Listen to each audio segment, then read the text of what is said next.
Hello everyone, मैं कुमार अनिल। आप सबकी पुस्तक प्रारंभिक शिक्षा के नवीन प्रयास में मैं आप लोगों को भारत के संविधान में मौलिक अधिकारों की जो चर्चा है उसको मैंने आपको पढ़ाया।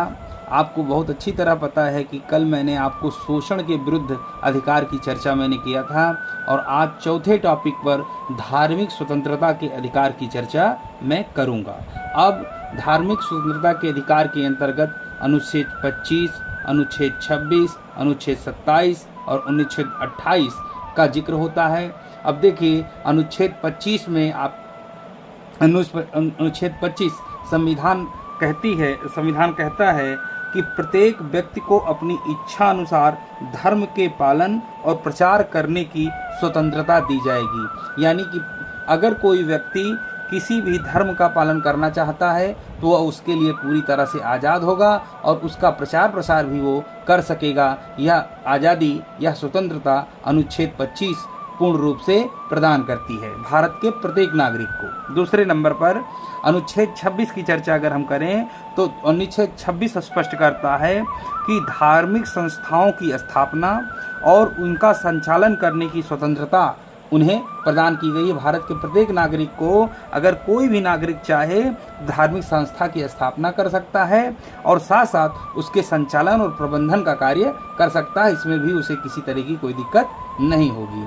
नंबर 27 यानी कि अनुच्छेद 27 के अंतर्गत कहा जा रहा है कि धार्मिक संस्थाओं को चलाने अथवा उसकी चल अचल संपत्ति अर्जित करने, राज्य के कानून अनुसार उसका प्रबंधन करने की स्वतंत्रता दी जाती है और साथ साथ धार्मिक कार्यों के लिए व्यय किए जाने वाले धनराशि को कर मुक्त कर दिया जाएगा। यानी कि अगर कोई व्यक्ति कोई संस्था चलाना चाहता है तो राज्य का जो कानून है उसके अनुसार उस संस्था को निर्माणित कर सकता है, बना सकता है, संचालित कर सकता है और उस संस्था से किए गए खर्च को कर मुक्त यानी टैक्स फ्री कर दिया जाएगा। यह आपका अनुच्छेद 27 इसकी संकल्पना को प्रस्तुत करता है। जबकि 28 के अंतर्गत स्पष्ट रूप से कहता है, अनुच्छेद 28 कहता है कि सरकार और सरकारी सहायता प्राप्त शैक्षणिक संस्थानों में किसी भी प्रकार की धार्मिक शिक्षा नहीं दी जाएगी। यानी कि 28 कहता है कि जो अगर सरकारी संस्थान है, पूर्ण सरकारी संस्थान है, तो वहाँ पर किसी भी तरह की धार्मिक शिक्षा नहीं दी जाएगी। इन संस्थाओं के विद्यार्थियों को किसी भी धर्म विशेष की शिक्षा ग्रहण करने के लिए बाध्य नहीं किया जाएगा।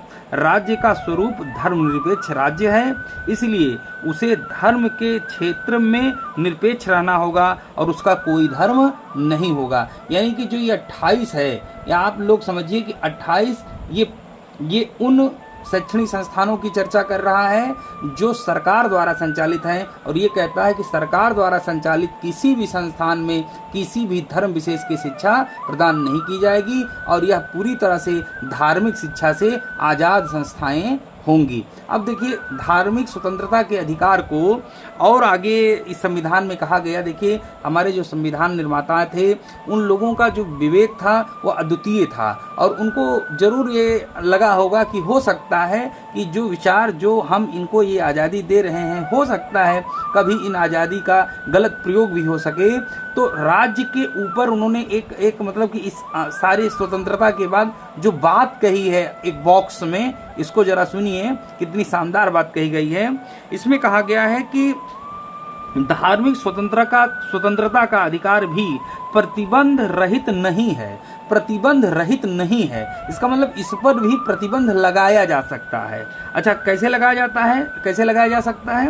राज्य सार्वजनिक व्यवस्था, नैतिकता, स्वास्थ्य आदि के हितों में इसका प्रयोग पर प्रतिबंध लगा सकती है। अगर सरकार को लगता है कि इस आज़ादी से, इस स्वतंत्रता से सार्वजनिक व्यवस्था पर, नैतिकता पर, स्वास्थ्य पर विपरीत प्रभाव पड़ रहा है, तो अगर सरकार चाहे, राज्य सरकारें चाहें तो इस धार्मिक स्वतंत्रता को ब्रेक डाउन कर सकती हैं, रोक सकती हैं और जब इसको रोक देंगी तो ये जो स्वतंत्रता होगी वह कुछ समय के लिए बाधित हो जाएगी। तो कुल मिलाकर आज आपको मैंने बताया धार्मिक स्वतंत्रता के अधिकार के अंतर्गत अनुच्छेद 25, 26, 27 और 28। मैं उम्मीद करता हूं कि आपको ये बात समझ में आई होगी और आज इस लेक्चर को इतना ही।